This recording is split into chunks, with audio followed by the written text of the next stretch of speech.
Прийшли окупанти до нас в Україну, форма новенька, воєнні машини та трохи поплавився їх інвентар. Байрактар, Байрактар. Російські танкісти сховались в кущі, щоб лаптем посьорбати довбані щі, та трохи у чах перегрівся навар.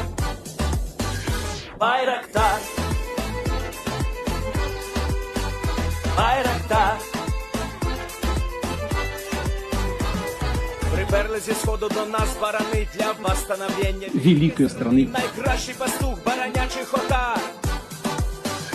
Байрактар, Байрактар. Їх доводи всяке озброєння різне, потужні ракети, машини залізні, у нас на всі доводи є коментар. Байрактар, Байрактар. Вони захопити хотіли нас зразу, а ми зачаїли на орків образу з російських бандитів, робить примар. Байрактар, Байрактар. Російська поліція справи заводить, там вбивцю рашистів ніяк не знаходить, хто винен, що в нашому полі глухар. Байрактар, Байрактар. Веде пропаганду кремлівський урод, слова пропаганди ковтає народ, тепер нове слово знає цар. Байрактар. Байрактар. Байрактар. Байрактар. Байрактар.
Yes. The Leaf Spring Army sends its regards.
Hello, everyone. I'm the Enforcer, and I'm accompanied by Enforcer Matt.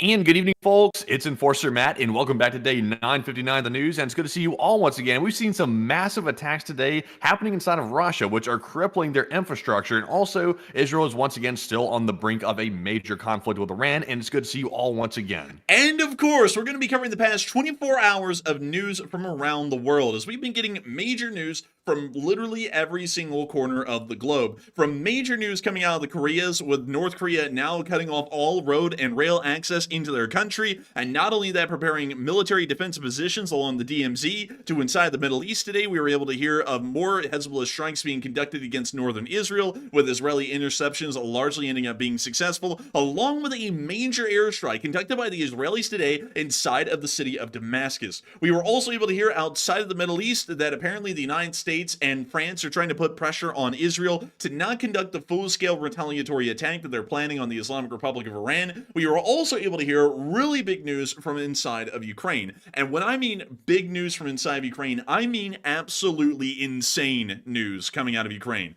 We have been able to hear that the Ukrainians have conducted major attacks overnight over just the past few hours that have crippled the Russian military entirely. A major ammunition depot has been stricken and destroyed within the Bryansk Oblast, causing a massive amount of munitions, thousands of tons of munitions, to rain down from the skies out of the explosion and onto the surrounding villages nearby. The damage has been incredibly severe, and not only that, the Russian military is once again reeling from another major munitions loss, a lot like we saw a little while ago further on inside of Russia. We were also able to hear of another major attack that was conducted by the Ukrainians around the area of Yeysk inside of the Krasnodar Oblast, wiping out 400, and you heard that correctly, 400 drones in a single drone attack. Probably the largest single loss of Russian drones in the entirety of the war, and once again crippling the Russian Federation's ability to strike deep into Ukraine and to be able to try and cause even more damage to Ukrainian critical infrastructure and military infrastructure needed to continue the fight. We have also been able to hear And what a historical loss, by the way, to lose that many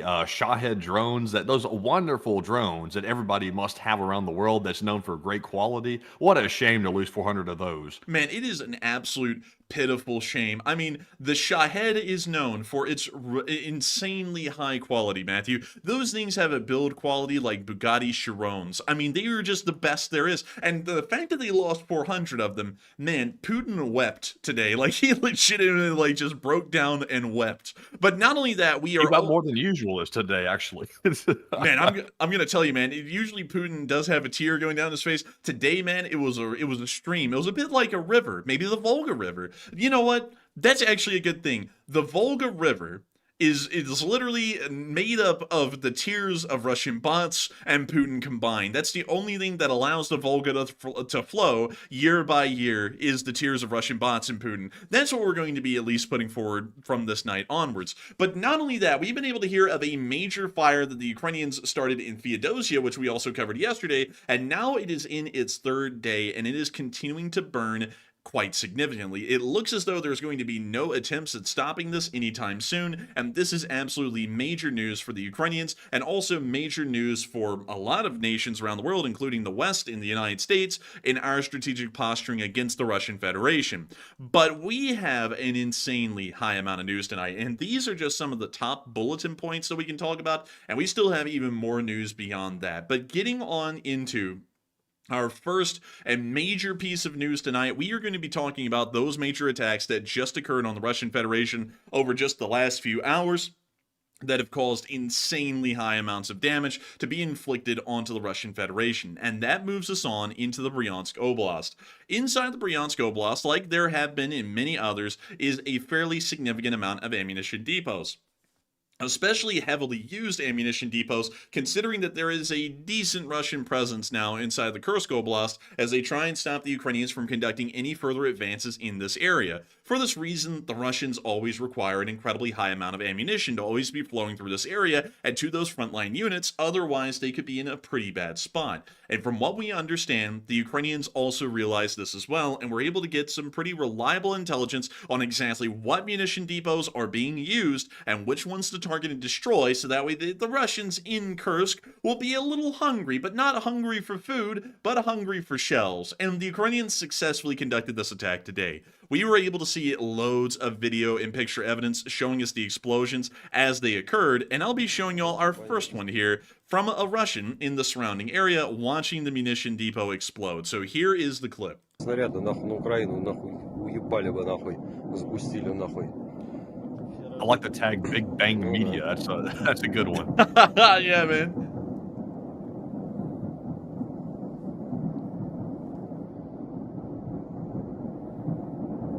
Sounds a little spicy out in the distance. Sounds like it could be popcorn or maybe a little bit of an apocalypse. Man, you know, it actually sounds, you know what it sounds like to me, man? It sounds like a passing freight train, you know? It's just like, it was like, man, that actually sounds a bit like a freight train, I'm not gonna lie. Or a tornado, honestly. You know, that's actually what it sounds like, man. It almost sounds like a tornado. Kind of does.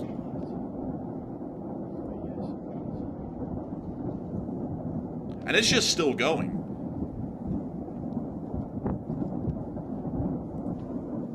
And it looks like this guy's like standing, what is it, like miles and miles away, but yet it's this loud this far away. That's a huge like event going on out there. Man, it's insanely huge. No bones about it. In fact, I think the Russians, Matthew, at that munitions dump, there are certainly no bones in them. I believe they're boneless Russians now, because this explosion has certainly tenderized them to the bone, sliding right off the bone. But moving on from that and into our next clip, we also got to see the explosion from another angle inside the Bryansk Oblast.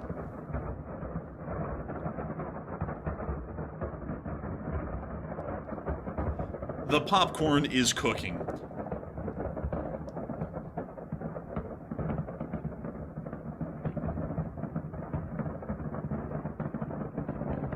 You know, it kind of sounds like not only Shaheds going off, but also like a bunch of just like small arms ammo as well. Is that little small like popcorn sound? So they must have had a lot of stuff like stored together in that place. Dude, they had an insanely high amount of stuff stored. We've heard that apparently there was a large amount of Shahed warheads inside this munitions depot, along with a lot of heavy caliber artillery munitions that had been shipped from North Korea. And this time we actually do have confirmation that a lot of the munitions that were inside of this dump were actually North Korean munitions that have been shipped into the Russian Federation. So this is an incredibly major loss for the Russians, because this is actually some of that new munitions that they were needing to be able to keep the war effort running in the first place, and they're immediately losing it from Ukrainian attacks on the drone dumps.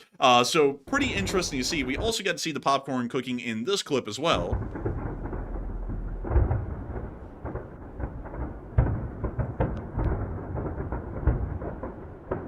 And I mean, it's just cooking. I mean, the Russians cook, let them cook.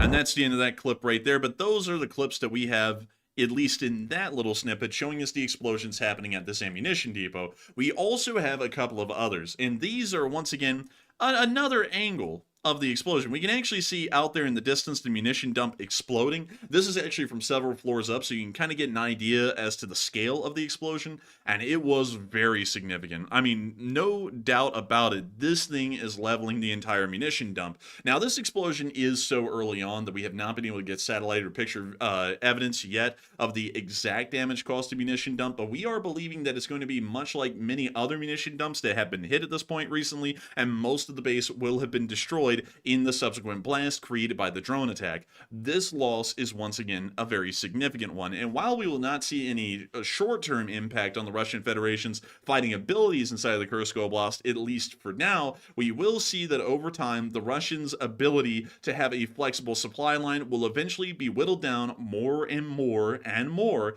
until it's down to absolutely nothing. We already have a pretty good idea that the Russian Federation is getting closer to that point, as we are starting to hear that they are having some issues with ammunition. That's actually a large reason why the North Koreans are supplying them with ammunition, is because they are running out. And while they have a lot of munitions on paper, there's also a lot that is involved with the proper storage of munitions that makes a decent amount of Russian ammunition unusable. And let me show you all a good example of that. So let's go down here into the Rostov-on-Don Oblast, and if we go along this highway here, we should be able to find a munitions dump. because it is fairly close to the highway. And so let me see. Okay, so we're in the Krasnodar Oblast now. So if we go up here, let's see, it is along this highway. Let's see here. There's an airbase. That's an abandoned one. So let me move over one. Maybe it is down here. Where in the world was that, Matthew? Because I'm trying to remember where in the world it was. It was a Russian airfield, and nearby there was a decently sized munitions dump. It got stricken recently, and hold up. Nope, that's not it. Where in I the... think it was yay long, yay wide, kind of out in a field. It was about the size of a breadbasket, man, but I don't know where the hell it is. I have no idea where this thing... Wait a minute. Kamensk-Shetinsky. No, it's not Kamensk-Shetinsky. So I wish I could show you all this. We'll try and go to another one because I'm actually trying to jog my memory here. We've been doing a lot over the past few days, to be honest with y'all. Like, not to tell you all this up front, but we are absolutely bushed even tonight because things have just been busy behind the scenes. So let me see if I can find the munitions dump that I'm thinking about. It was in the Tver Oblast. It was somewhere over... It was the Torpets munitions dump. So here it is. This is the Torpets munitions dump. And the reason why I wanted to show you all this is because there is something important that goes into the storage of munitions of any kind, of any size, whether it be small arms munitions or whether it be heavy artillery. There is a certain thing that is heavily involved, which is the weather, and specifically humidity and also temperature. Humidity and temperature are the biggest enemies to munitions storage that could ever exist. If humidity and heat is high, that means that munitions will spoil. And if the temperature rapidly changes, so if ammunition is stored in a fairly humid and hot environment and it at least remains stable in that environment, but then quickly it's pretty much flash frozen overnight because the temperature goes from about 90 degrees with 80% humidity to about 30 degrees with 60% humidity, that can shock the actual powder inside of a artillery charge or a rifle casing to where it's pretty much unusable.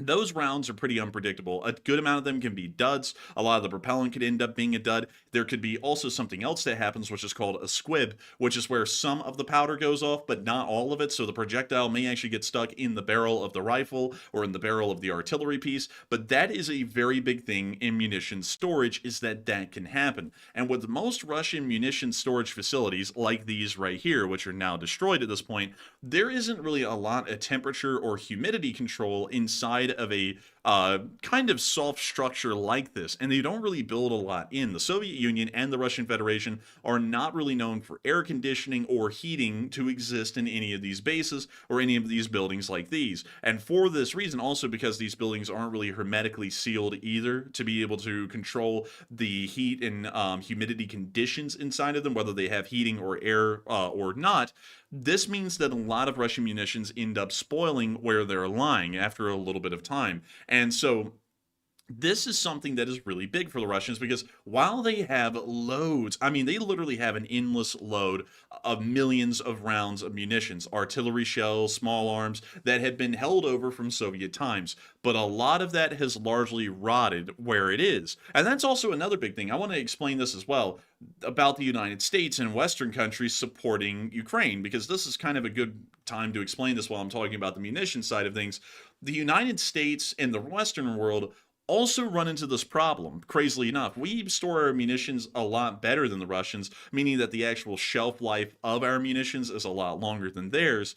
But at the same time, it does eventually start to run out. And there is a point where a munition will get so old that the chance of failure will be decently high. And for that reason, we have to get rid of them. We have to either destroy them and then buy new ones and then, replace our old stockpiles with new munitions, or we can give them a second wind and we can send them somewhere else.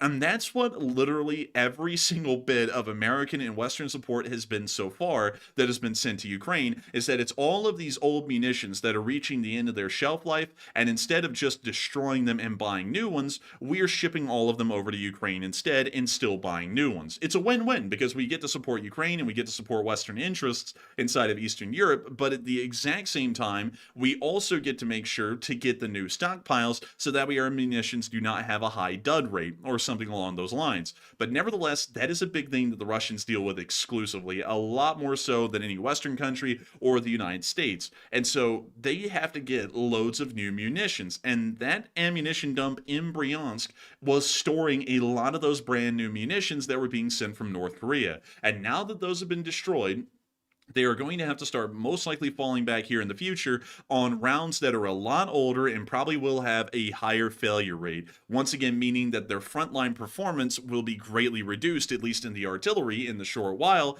because of that. Also, someone said, false, we also sent cash. The amount of cash we have sent Ukraine has been wildly small. I believe if we totaled it all together out of the over $100 billion of support that we've sent, I believe it's close to about, what is it, Matthew, 170 billion, 160 billion? Yeah, the total support being sent to Ukraine is somewhere around the 150 to 170 billion mark, I think, somewhere around that mark. But most of it, like you're saying, is equipment that's being sent to them, and that valuation of that equipment is counted toward that total. So I would think overall, pretty much all the monetary assistance that we're sending is being used to prop up the Ukrainian government and make sure they can still function as a government. So the rest of the military aid is just being basically written off as like expenditures. Yeah, and also, if I remember correctly, the actual amount of raw cash that has been sent is in a few billion. I think it's around 3 billion maybe out of the 150, 170 billion we've sent so far. So it's not an incredibly large amount. So while there is some physical money that we've sent, very little of it is. Most of it is actually material support because, you know, it's one thing to give them money, and it's another thing when there's nothing to buy with it. And like, that's something that a lot of people don't think about. If we gave the Ukrainians 150 to 170 billion dollars, like in raw cash, where in the world is there 150 to 170 billion dollars of raw military equipment for sale? That literally does not exist. Military equipment is built on contract. They don't build it like cars where they just sit out in a parking lot until someone buys it. You have to commission that stuff to be made. You have to commission it to be I think built. the Taliban could disagree with you on that one. They have a place called Bagram that's like a car dealership now, and they have like a ton of military equipment out there for sale. The Taliban have like I don't know how much is actually out there in Bagram that they actually took over from what we left behind, but it's quite a bit. Let's see. Oh, dude, look, there's painted decoys on the runway. Well, on the tarmac, I mean. That's actually kind of interesting. But let's see what we have out here. Okay, so we have a lot of generators. We have a lot of trailers. Dude, this place is a pigsty, honestly, man. Like, look at the containers. Like, it's like they were ravaged by an interesting group of people who are very nice and kind and very understanding people. They're wonderful people. But let's see here. I wonder if that's because of what we did, you know, when we tried to scuttle all the equipment before we pulled out of Afghanistan. I don't know if it's because of that or is it because the Taliban are just sloppy and they can't keep a place straight. I wonder, man, because I don't know. And also, Matthew, like, it seems, I'm not gonna lie, man, this may as well be like a airbase in Detroit because this thing has been picked clean. Like, there's nothing left. Literally nothing. And I'm looking around, there's no equipment to be seen on the satellite footage. It is like every single thing has been stripped from the space that was worth anything or could run. Like, no joke. There's nothing left, really, except for the buildings. Oh, trust me, man. Trust me. There was a ton of equipment left, like mainly like a lot of Humvees and like vehicles like that were left behind. And we tried to smash like the speedometers out and stuff like that. But in reality, that stuff's easily fixed. And I think really like a lot of the stuff even really was not taken out of commission. It was still usable. And the Taliban got a hold of it. And it's somewhere around here. I don't know the exact location on the base, but I do know they've sold some of it, but they're also hoarding a lot of it as well to use for themselves. Also, by the way, I just wanted to share this with y'all, just in case y'all didn't know. Bagram was not really built by the United States. It was actually built originally by the Soviet Union, and that's actually the original Soviet air traffic control tower that was built at Bagram Air Base when it was constructed by the Soviet Union in the early 80s during their invasion of Afghanistan. We came in, though, in 2001, and we pretty much rebuilt the entire airbase from the ground up. We rebuilt the runways to our specs. We also added a whole bunch of servicing facilities and really built the base out into what it is now, but we built it on top of the ruins, pretty much, of a old and abandoned Soviet Air Force base that existed here during the Soviet-Afghan War, so kind of a little bit of cool history about that. But anyways, moving on from that, because that is a, like, massive rabbit hole to get into that I actually made as our first video ever on this channel, which was like 3 years ago. But moving on from that and further on down from this major attack in the Bryansk Oblast and talking about how that is actually going to be a really big deal, and moving on down into Yeysk, We also got to see another big deal that has to do with how Russia is fighting this war in the modern day. At Yeysk, there is a pretty significant airfield. This airfield is not used in a conventional way. A lot of people, when they think of an airfield, they're thinking of Russian fighter bombers like the Su-34 or Russian multi-ish role aircraft like the Su-27s or the Su-25s, which are close air support aircraft operating from an airfield like this. This airfield is not used in that way. This airfield is actually used to operate a large amount of Russia's Shahed 136 drones, and the Ukrainians have been targeting this airfield for quite some time, and today they hit the jackpot. They literally won the lottery. They slammed down a multiple amount of drones from the Ukrainians, and they were able to destroy approximately at this point, from what we understand according to information, around 400 Shahed 136 drones that were stored at the airfield in a single building. And here's the clip. Oh wow. Офигеть. Это просто нереально.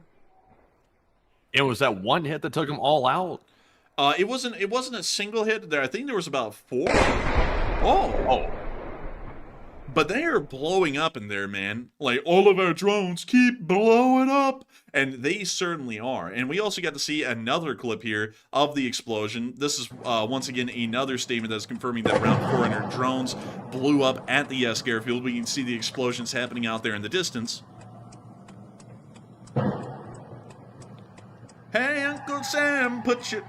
Oh, man, somebody's peeling out. Bro. I'm getting the hell out of here. Dude, they said, "Spee in the black, Wayne the black." Oh my god, dude. Man, there's a gang hit or something like that, like a gang pull up and did like a drive-by, and then they're like peeling out. Dude, they said, "Oh my god, drive-by shooting, bled." It's the drone bases blowing up.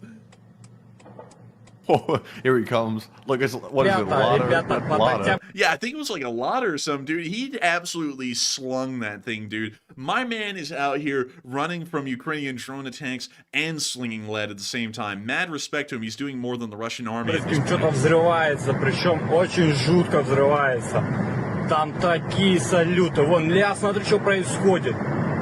Что-то жесткое происходит. Офигеть. Все взрывается. Все взрывается. Он что творится? There went a little rocket bit. Офигеть.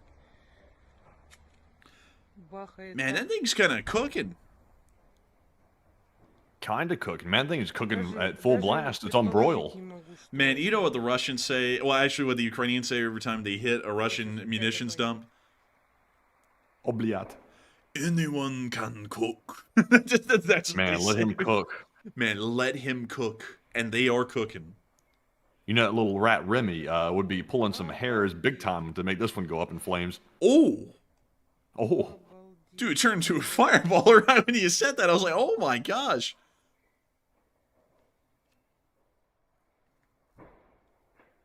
I like how like the camera's always like positioned like perfectly like a few miles away, like looking at the same angle like this. It's kind of nice.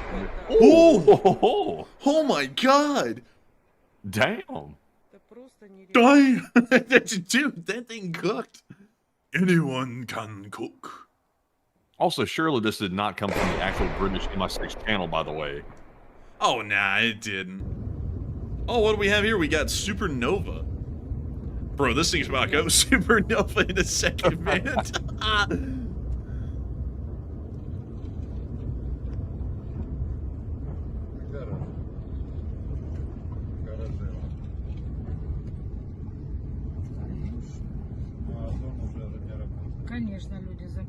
And we see it cooking out there. Oh, we got a little explosion again.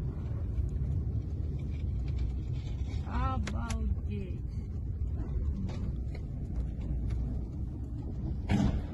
Ёханый бабай. Слышь, вали давай. Еще осколками зацепит.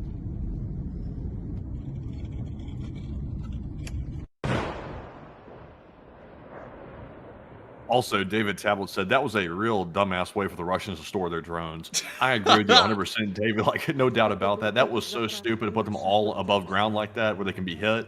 But, you know, that's really good for Ukraine, though. They were able to spot them and, like, take out the whole cache in one fell swoop. But that was really stupid on the Russians' part. Man, you know what's crazy is that the Russians could avoid all of these stupid, ridiculous embarrassments if they just followed Western storage protocols for munitions. Like, they would literally avoid all of the stuff, and yet they never do that. Like, it's literally as easy as just changing the regulations to be more stringent and training everyone to follow those regulations, and they'd be fine. And they never do it. They just never learn. When will you learn? Like, oh, oubliette.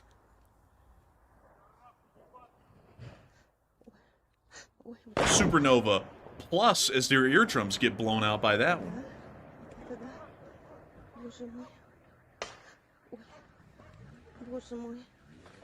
Is that a dude or a dog barking out like this? Did you hear that guy going, whoa, whoa? Dude, I think that was a dog. That dog's probably running at this point, man. You just see Ivan casually on the leash being led around the fire scene. Dude, he stopped being a dog, though, man. He turned into a person. He said, we gotta get out of here, man. It's going bad. As soon as it blew up again, listen to him, man. Listen.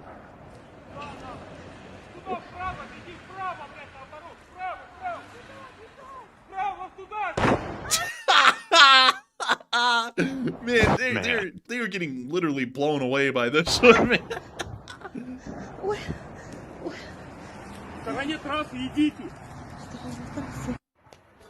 Это просто трэш. And we found the arsonist. Damn, this guy's in disbelief. Bro, we found the arsonist, man. He's like, I can't believe it, man. It's roasting. It's like, bro, someone used to call, like, the cops and figure out this guy's all right. He said, somebody get my inhaler. I'm about to have a spaz. Bro, he sat there and said, I saw a fire on my way to the store, and I had to enjoy it and get out a marshmallow or something like that. You see, I had to take my bike and ram it into the side of that hothead plant because it had to go. I wanted it to make it look like it was a bike crash or something like that.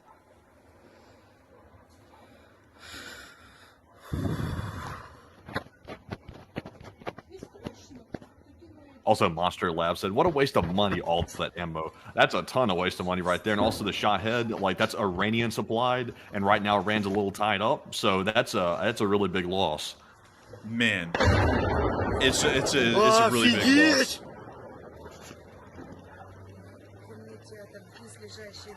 Oh, and then there went the bot. I actually read their comment, Andy, and I was like, that's a really dumb take.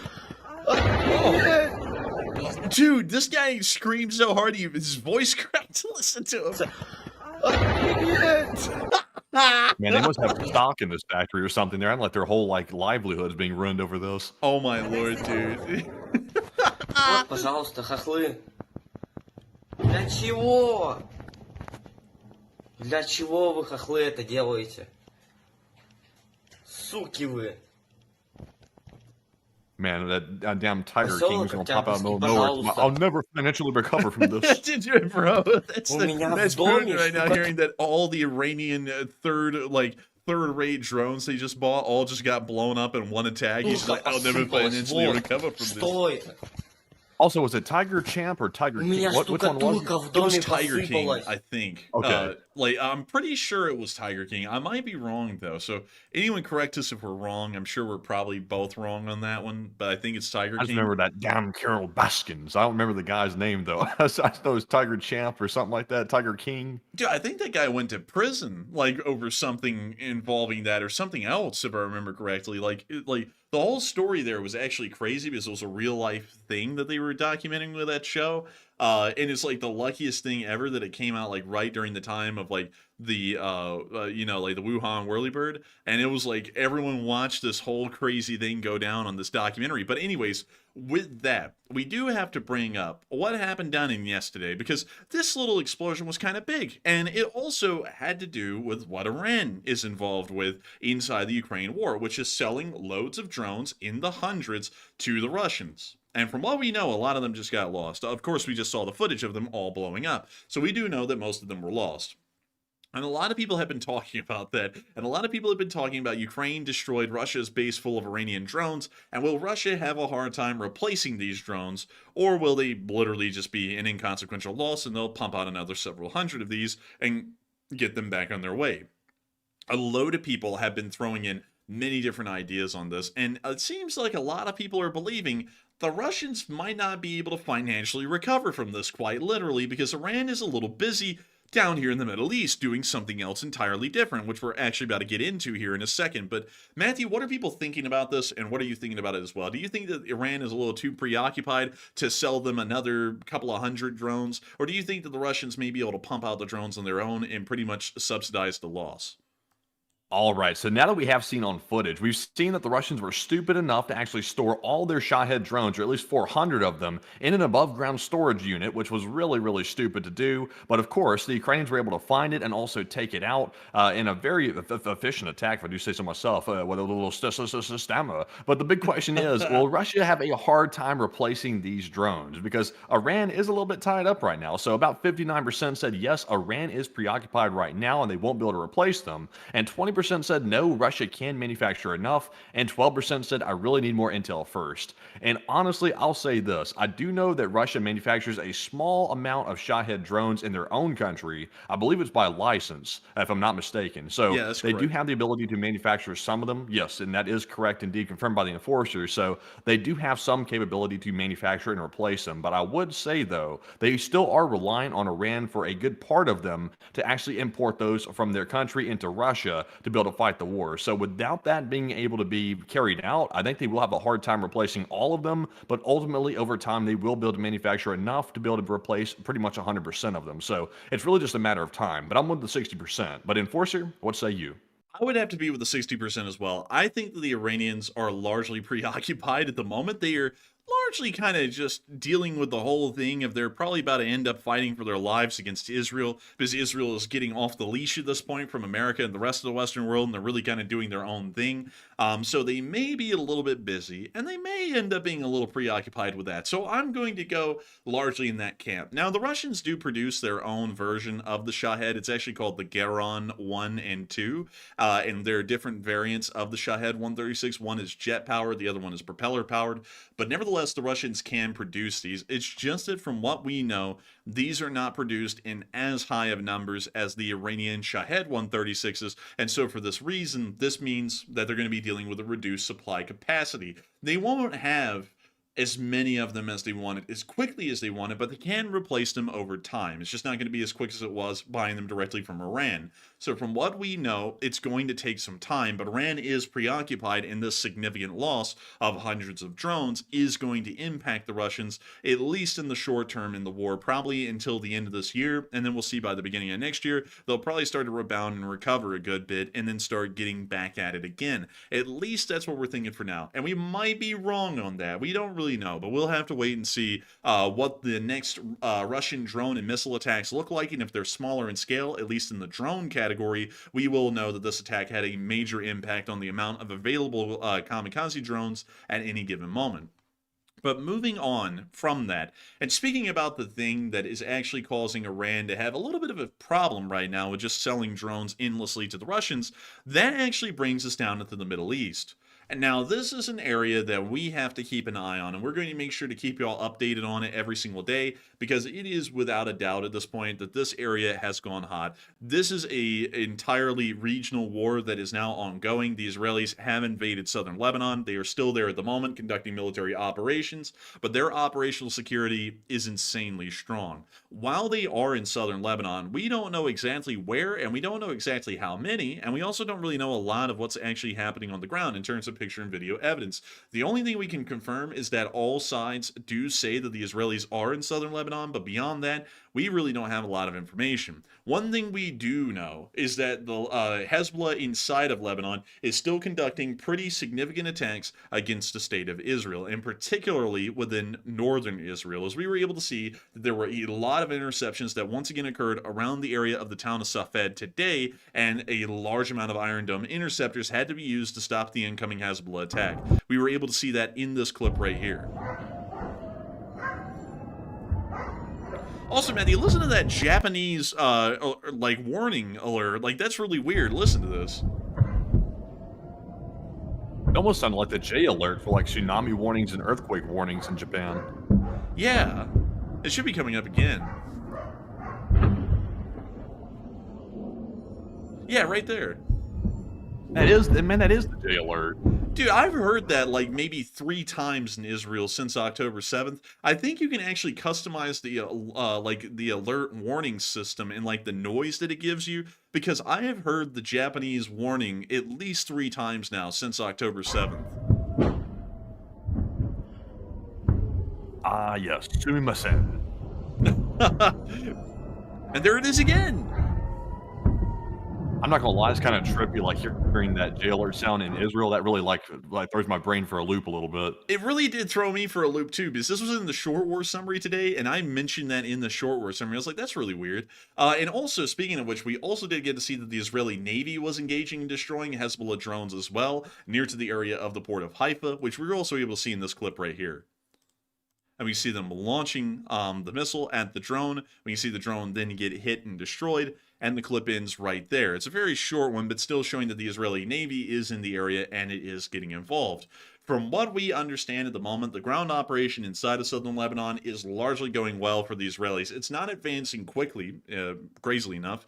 It's actually advancing at a somewhat moderate pace and moving up towards the bank of the Litani River, which we believe will be the farthest point of Israeli advance, at least for now. We have been trying to, in the background, gauge the kind of support that Hezbollah has, and I'll be honest, it's been a little bit interesting. Now, of course, we're saying this based off of our anecdotal kind of information that we have here, but we have been keeping an eye on some people that we know. Now Matthew knows who I'm talking about, that are Lebanese.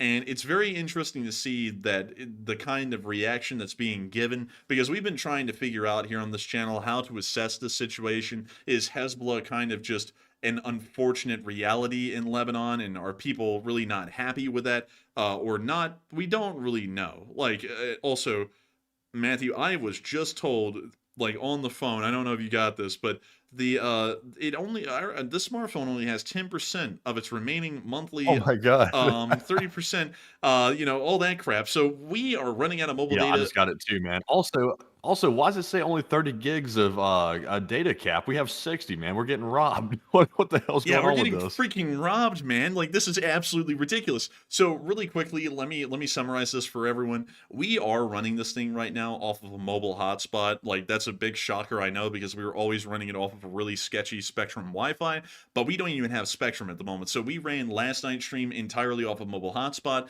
We're running this one tonight off of mobile hotspot as well. And it sounds as though, according to the phone, we are running out of it fast. Like, we are probably going to start running out of that here within the next 20 minutes or so. So I'm going to make sure to throw this out here. I'm going to actually start summarizing all of the war news that we have at the moment and moving on into a question segment, because I don't want y'all to be hearing the news and then us get cut off immediately without any forewarning. So I hope everyone understands, because we want to make sure to get out a news show for all of y'all, but at the same time also make sure that y'all aren't left in the dark about what's going to be going on. Also, just to let y'all know, we should have an internet substitute tomorrow, like an actual working internet system that we will be able to run the show off of. So do not worry, this will hopefully not be long term. We will probably have a solution to this by tomorrow or by the next day after that. Some people are saying get Starlink. We've already tried. That would take a little bit too long to get here. It was like a week or two. We found an alternative. We're not going to say which one it was, but we did find an alternative that should be able to start working tomorrow. So with that, Also, don't worry, folks. We'll have fiber like very soon, and this fiber is like fast. It's very fast. It's over a gig of speed, and we'll actually be getting a gig. Like, we were actually paying for a gig before, but we'll actually get it now. So the stream's gonna be so crispy before it's over with, you won't even believe it. It's gonna be unbelievable. The fastest stream you've ever seen. It's gonna be so fast, you get sick of it being fast. man, hopefully it will be.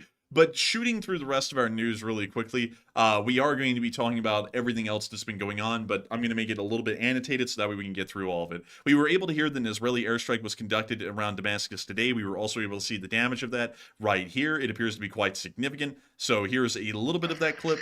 You see the fire and fury from the Israeli airstrike. If you want to see more of that, click on the link in the description below and you'll be able to see that for yourself. But moving on out of the Middle East, we are hearing that apparently Israel is still trying to figure out its response and how it's going to be striking the Islamic Republic of Iran here in the near future. We were also able to hear that the U.S. says it will not defend Israel if Iran's nuclear sites are targeted, and a lot of people are wondering if this is the right thing or not for the United States to say. And a lot of people seem to be believing that the United States is making a grave error in this kind of decision making and that this is the wrong thing to do. But Matthew, what are people thinking about that? And what are you thinking about that as well?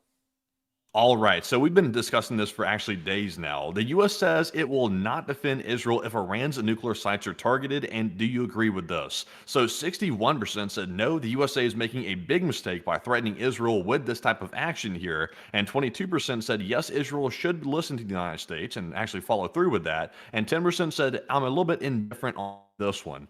And I have to say, I still hold very strongly to my position that now is an opportune time to take out Iran's nuclear sites to make sure that they cannot develop a fully functional nuclear weapon, and now is the time to take it out. So, in my opinion, I think the U.S. is making a very grave mistake here, and by basically following through this appeasement, we're going to be creating a bigger problem down the road simply because we're scared to deal with it right now. So, I say stop kicking the ball down the road and tend to it right this instant, or otherwise it's going to be a big headache. But Enforcer, what say you? I would have to say that I would agree with that completely. The United States is making a grave mistake. We should support and even help in striking and destroying Iranian nuclear facilities, because once they have a usable nuclear weapon, there is no hopes of stopping that. It is something that has to have proactive action taken. There is no way to reverse a country possessing a nuclear weapon once they have it. And so with that, I hope that does address that fairly well. And we're actually going to be moving on over into Korea, where we were able to hear that inside the Korean Peninsula, North Korea is once again conducting escalatory actions. According to information that was published today by the Democratic People's Republic of Korea, also called North Korea, they've announced that the Korean People's Army forces have initiated an operation to completely sever all rail and road connections to South Korea. Additionally, robust defensive structures are set to be constructed along relevant areas of interest, once again showing that the North Koreans are making very escalatory steps against the Republic of Korea, also called South Korea. We will be waiting to see what happens with this. It seems as though escalations are continuously ongoing in this area, and we are not entirely sure if this is going to start going into a small a small exchange of fire or a full-on conventional war, or it's going to end up tampering down due to some sort of a diplomatic solution. Moving on from that, though, and out of the Korean Peninsula, we are now going to be returning full circle back into Germany. We were able to see that the Germans are restoring armored vehicles. We're going to be making that a footnote right now because we are trying to make sure to get out all of the news before our hotspot runs out, because that would be very unfortunate if it did. We also got to see that Lithuania is preparing against the Russian Federation's armed forces inside of Kaliningrad, as they are beginning to lay down defensive structures on the bridges that cross the rivers into the Kaliningrad Oblast. This is once again showing that Lithuania and other Eastern European members are trying to be proactive against the Russian Federation, that they do consider any kind of aggressive action here in the near future to maybe be a possible certainty. Moving on from that and on into the Kursk Oblast, we were able to see that Ukrainian actions have continued in this area. We were also able to see that the Ukrainians somehow ended up capturing a fully equipped Russian R-448 satellite communication station today, which is pretty impressive. We don't know how they actually did that or how it got this close to the front line for that to happen, but still pretty impressive nonetheless. We also got to see a Ukrainian unit coming under small arms fire while attacking a Russian position in the Kursk Oblast. The clip is right here.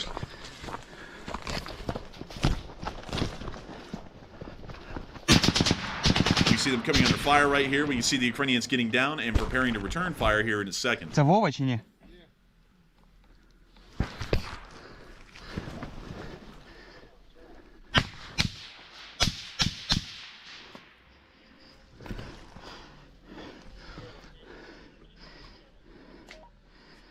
Прямо одна з метрів.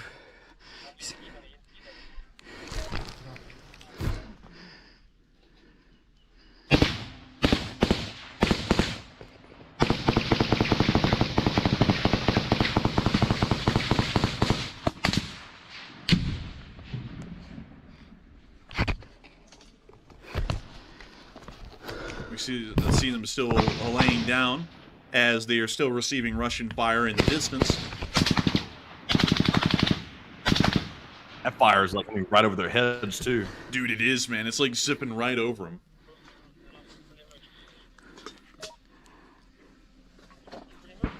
Nice gloves, by the way. Man, amazing gloves. Long-lasting gloves. And that's the end of the clip, but still showing us a little bit of what's going on in the Kursk Oblast at this moment. Front lines really aren't changing in this area anymore, so we're expecting that this will remain status quo. Moving on from that and down into our location unknowns, we also get to see the Russian casualty report, which was impressive today. Oh, man, 12 Bobcats, I'm telling you what, that's beautiful, baby, that's beautiful. I love to see it, I love to see it, but tell us more, Enforcer, tell us more. Man, I'm telling you what, 12 Bobcat skid steers were lost over the past 24 hours, along with 1,150 Russian soldiers wounded and killed, 11 APCs, 55 supply trucks, 4 main battle tanks, 19 artillery pieces, 31 drones, and then, of course, the 12 Bobcat skid steers. Today was an incredibly good day, and apparently, according to Mestiza, the AFU adjusted the total losses by +1 aircraft and +1 drone. Losses for the day are reported as normal. This plane addition may be reversed once the reversal of the one removed on October 3rd. So, thank you once again. Big shout out to Mestiza for helping us to correct these casualty reports when they're coming in. It's still nice to see these high losses. The losses are incredible, and the Ukrainians are absolutely mogging on them. But moving on from that and into Vovchansk, we also get to see a smaller frontline ammo dump being destroyed by the Ukrainians. We're going to be muting the copyright, and we're going to see the explosion right there. Oh, absolutely amazing. A big boom, bliat, a big boom. And hopefully y'all can't hear that in the mic. The fan had to come on because it is starting to toast in here, Matthew. Man, toasting back there, I tell you what. Man. I'm so glad that soundproofing is hanging on the wall. I'm telling you what, I'm glad to hear it. I haven't heard any gunshots like from the command strips popping off, so that's a good sign. Man, it is an absolute miracle. The command strips are commanding the situation and hopefully making things quieter. Matthew, how loud am I out there? Not loud at all, actually. I can barely hear you. Really? Because I'm actually in here talking at like my normal talking volume, like I would on air, like, you know, at our other spot. And I've been like, man, I wonder how loud I am. Like, hopefully not too loud. But moving on from that and into northern Ukraine, we also did get to see that the Ukrainians were able to target and destroy a Tor. Check this out. And we're going to be muting that, but we can see the Tor right down there. Oh, and they hit it dead on the nail, blowing the thing up, and absolutely beautiful. We love to see it. We love to see it. Moving on from that and down into Seversk, we did get to see a Ukrainian soldier cataloging the damage that had been caused in this area. This footage was actually taken by the 54th Mechanized Brigade, once again showing that the damage is quite severe. Man, those buildings have been burnt to a crisp. Like, those things have been charred. Man, I'm telling you what, man. And look at him. He's showing it off. It's pretty significant damage. Pretty interesting to see. But moving on from that, and out of that little clip, and further on down and into the Bakhmut area, we also got to see the 93rd conducting operations in this area as well, knocking out some Russian positions. Big thanks to the 93rd.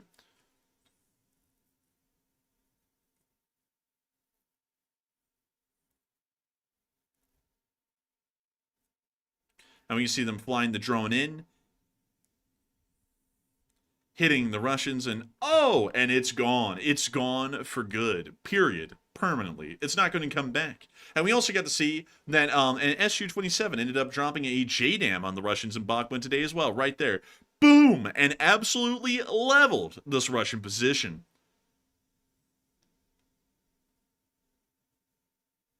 Oh. Man, a bada bing, a bada boom. Man, I think they're adopting like the Israeli line of thought. They're just dropping the biggest ones they can find on them.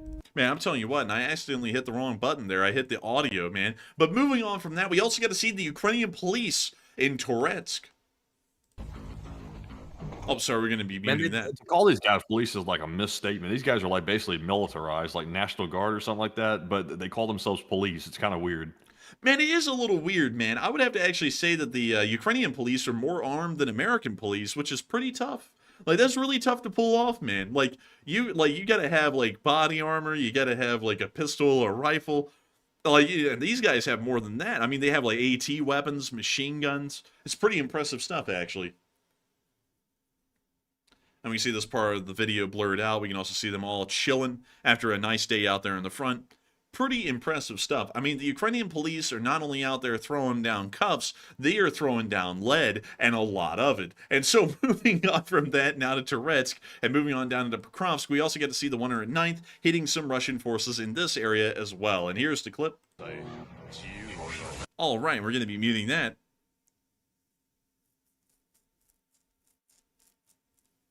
And we can see the drone coming on down onto this Russian MBT and knocking it out. It looked like a T-62, honestly. We can now see them hitting a go-kart, a desert cross. We can now see them also targeting and destroying a Russian supply truck, gone and forgotten. And we can see another one coming down and hitting a Mr. S. No Mr. B today. Ah, Mr. B. That's Putin. Man, he's the big B. And we can see another FPV drone coming on down and slamming into this Bryansk. Oh, man, didn't even pick me up. Damn. Man, it did not even pick you up, man. Disrespect. Jeez, it robbed me of my whole Scooby-Doo impression. Damn. Like, Zoink Scoop, I think we're gonna get blown up. Rah-rah raggy.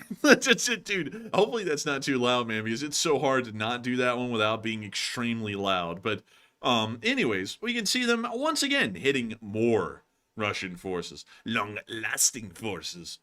We need more Russians. Long-lasting Russians. And there are none to be had. They are all being lost pretty quickly.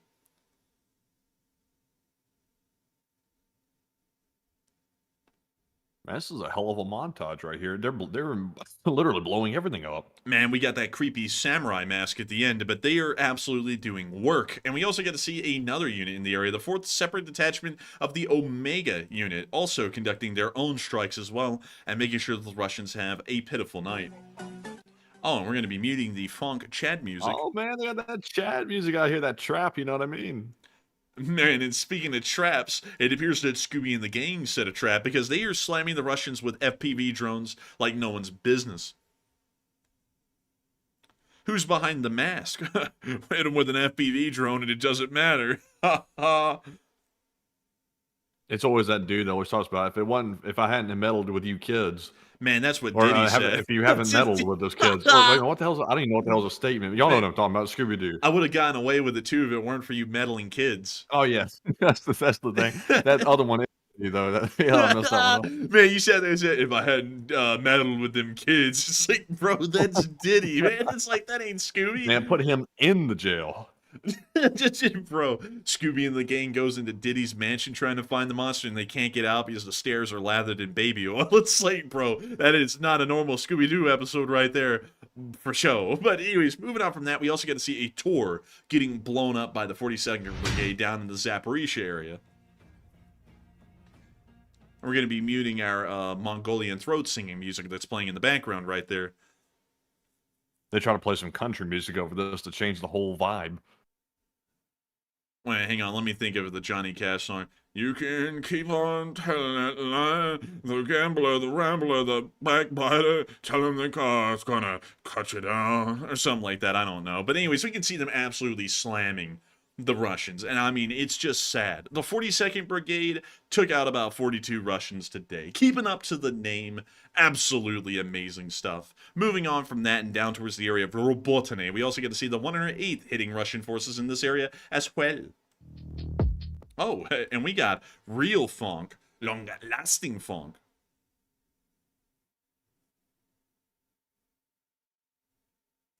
Oh, and they got that one right there. Amazing stuff. Incredible stuff. Also, by the way, that big O that you're doing right there is like, it's loud. It is? Yeah, it's loud. It's probably way too loud. Ozempic? Dang it, man. I couldn't do the tone change. But anyways, you see them just slamming them. Oh, I did it again. Dang, man, I'm used to that. Sorry. But we can see the UAZs getting hit as well. Dang, man, they are absolutely grilling them.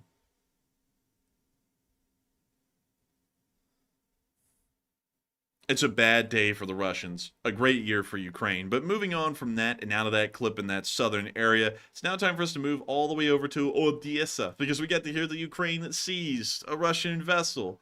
Oh, I'm sorry, actually a Cameroonian vessel. This is probably the dorkiest, most cartoonish looking merchant ship I've ever seen because of that conning tower back there. Well, not the conning tower, but the superstructure back there. I've never seen one that looks like that. It's absolutely atrocious. But beyond that, it apparently had gone to Crimea at some point earlier on and then decided to sell on directly to Ukraine. And so the Ukrainians seized it and have now handed it over to the state, meaning that the Ukrainian government now runs and operates those merchant ships. So pretty interesting to see that. One of the first times this actually happened in the war. And meanwhile, down in Feodosia, things are burning. I mean, it's absolutely burning. The major oil depot of Feodosia is still burning 3 days after it was stricken by Ukrainian forces.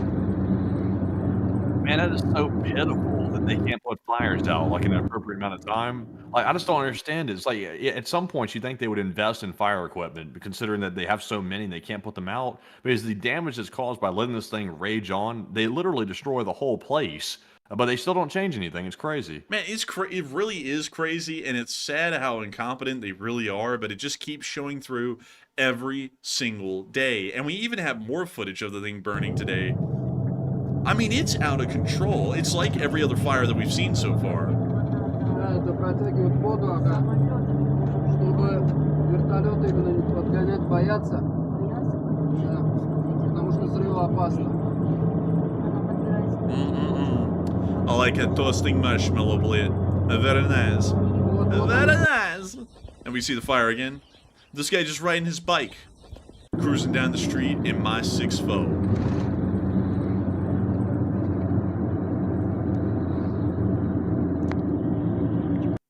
We see it burning again, and finally in our last little picture, once again a duplicate of the last one, but the fire burns quite brightly in Feodosia.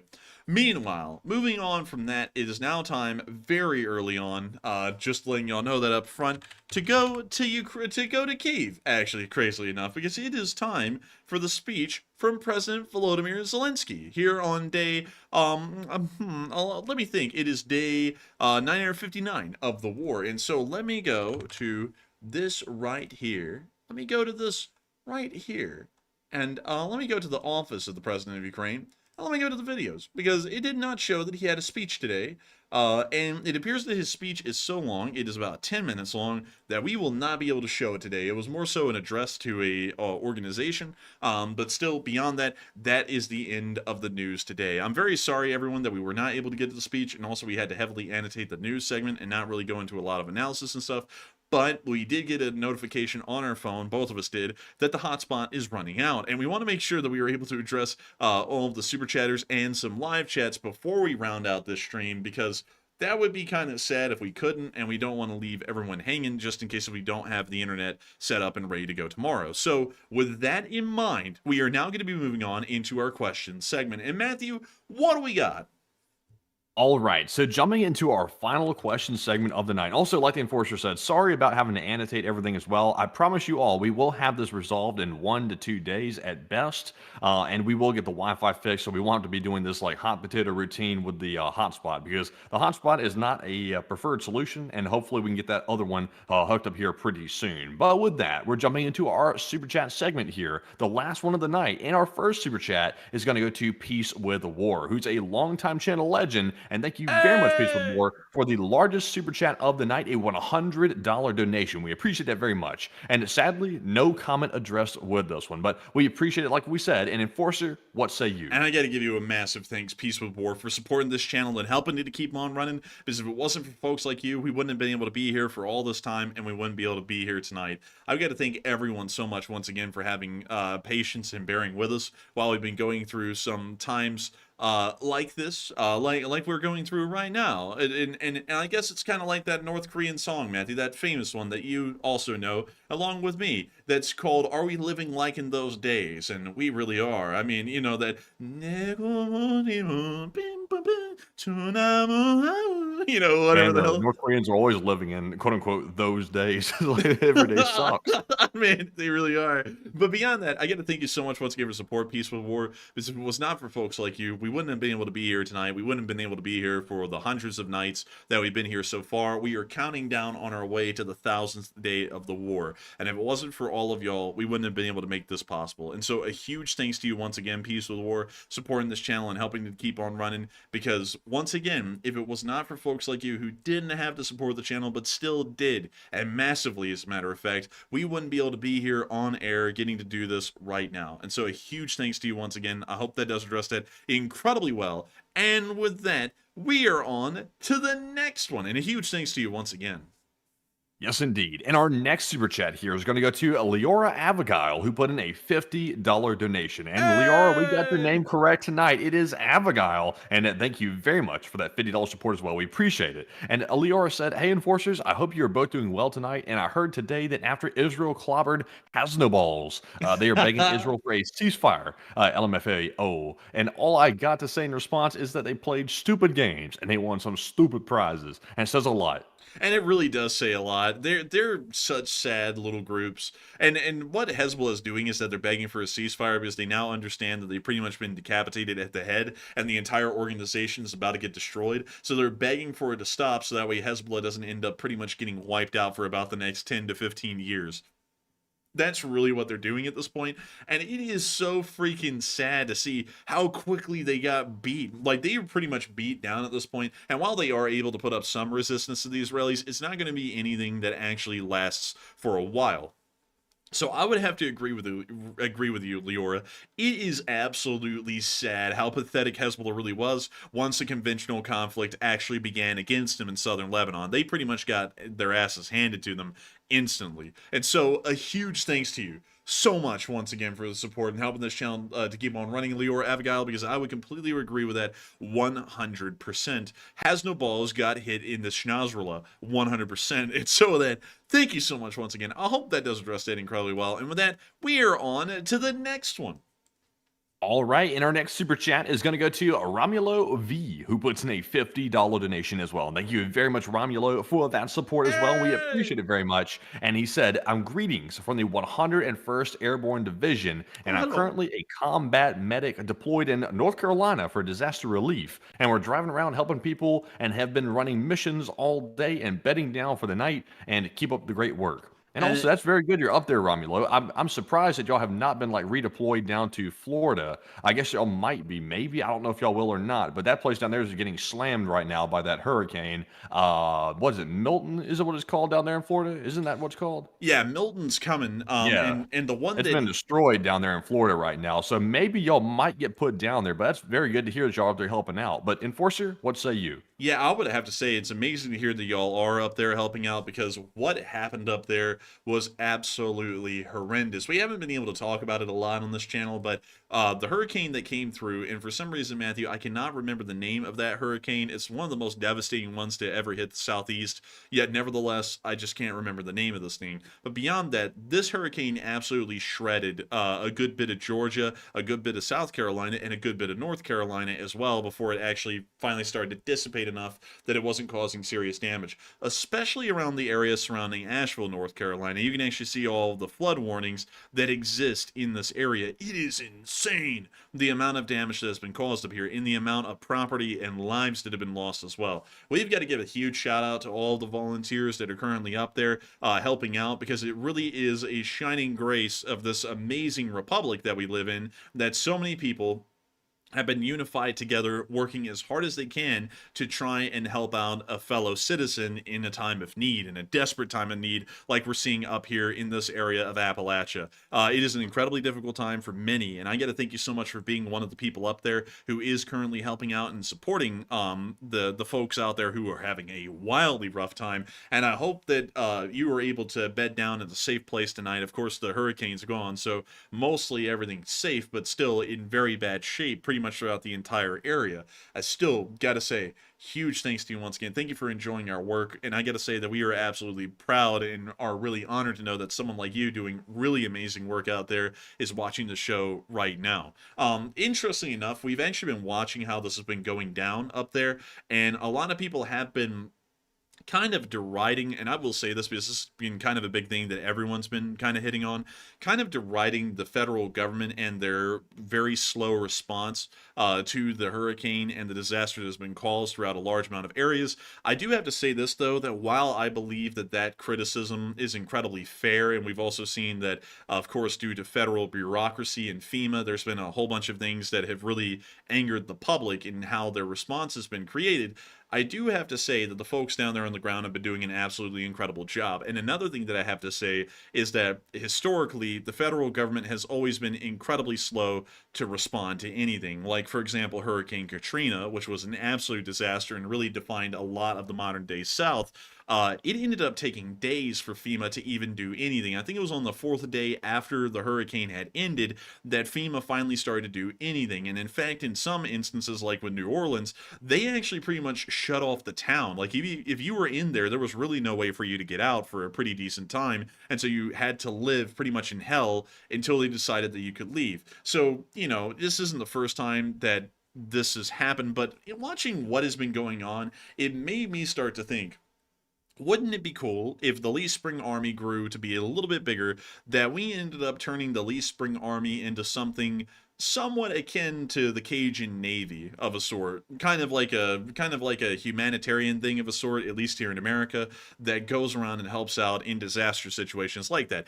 That would be pretty cool to me. I think that'd be really neat, and once again, really leaning into the entire thing of the LSA supporting American and Western interests, and something that we can do here in our own nation to help improve the situation if there's something that ever arises that is this bad, and it is horrendous. Like, now I see some people saying, let's see here, a lot of people are talking about, let's see here, I'm seeing loads of people said the response has been fast and swift. Let's see, some people are saying, you know, it's bad, not a lot of people are doing much. Some people are saying that's all lies, the government is doing well.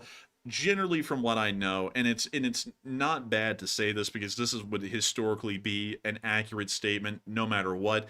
In Katrina, in Irma, in literally any hurricane that's ever hit the Southeast, the federal government usually is slow to respond. And when I mean slow, they're usually only in there after several days, which is a lot of time, especially if anyone's in a critical situation. Other groups like the Cajun Navy can be in there in the first day or by the second day. And so these nonprofit humanitarian groups like that usually do absolutely amazing and impressive work. Now, I don't think, to be honest with you all, because we're trying to get a new Enforcer HQ set up at the moment, that we would be able to start working on that at the moment, and we certainly don't have the funds to literally just pop up a Cajun Navy overnight. That's definitely the case. But I still think that would be something interesting to look into and see if we could start eventually in the future to see if the LSA could actually start to become a physical force of good, not just around the world in support of American and Western interests, but also here at home in support of American and Western interests and in support of the common citizenry that everyone comes from.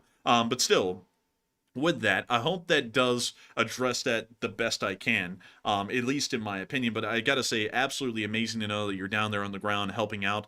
I hope that things are continuing to go well. I hope that you have great success in helping out other folks that are up there in that situation at the moment. And I can only say that I wish you the best, and I wish everyone up there who's currently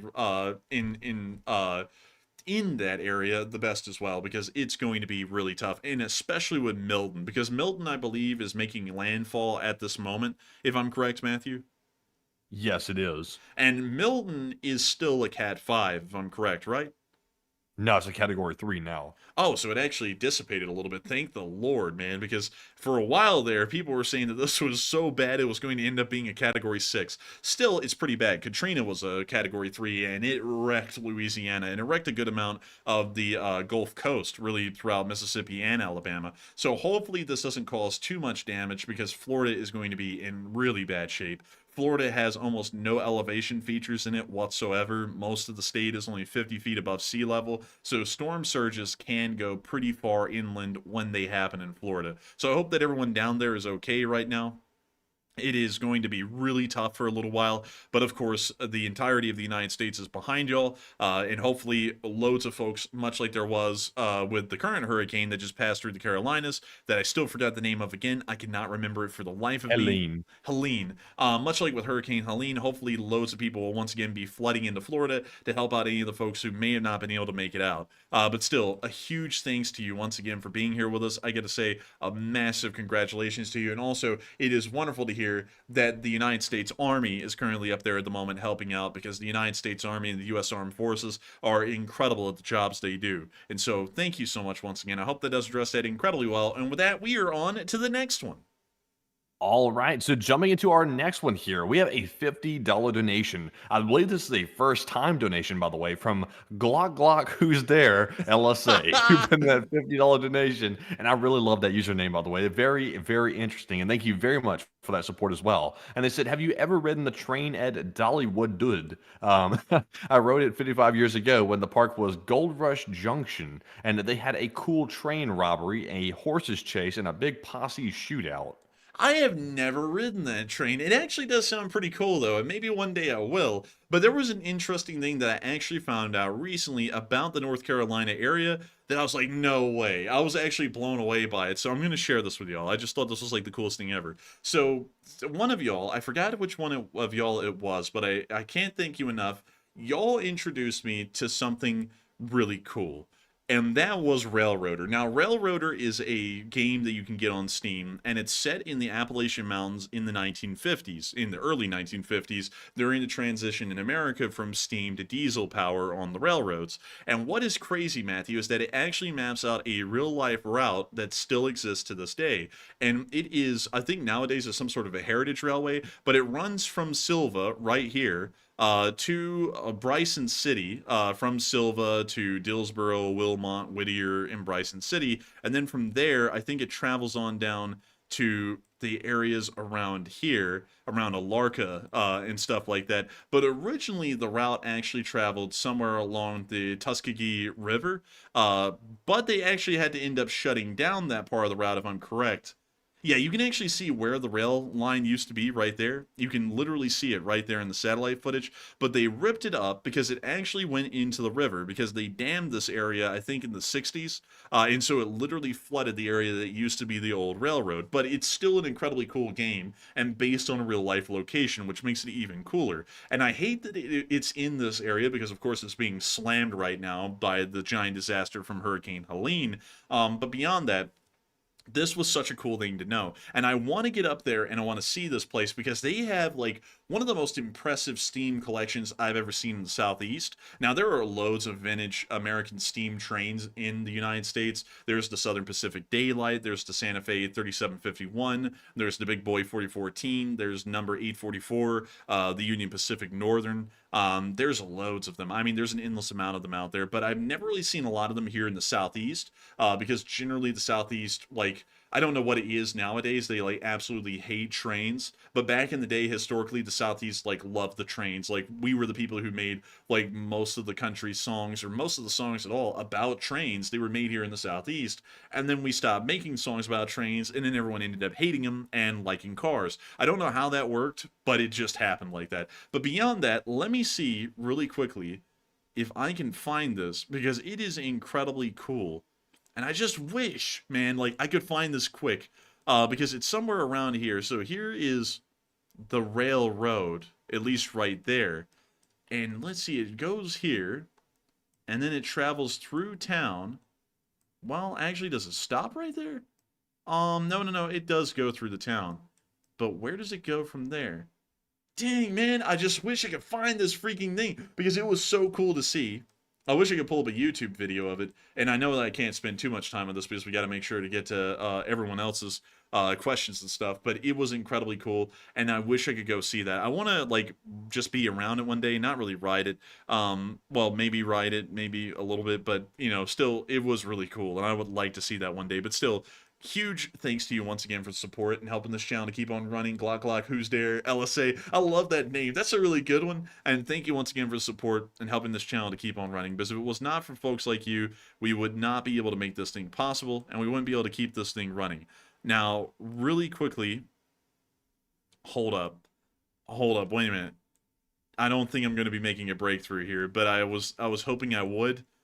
I don't think I am, man, because I be dipped, man. I be freaking dipped. Well, maybe it's in Bryson City, because that's kind of where it is in the game, at least. So let me see if it's here. So here we go. This is kind of like the small rail yard that exists in the middle of the town.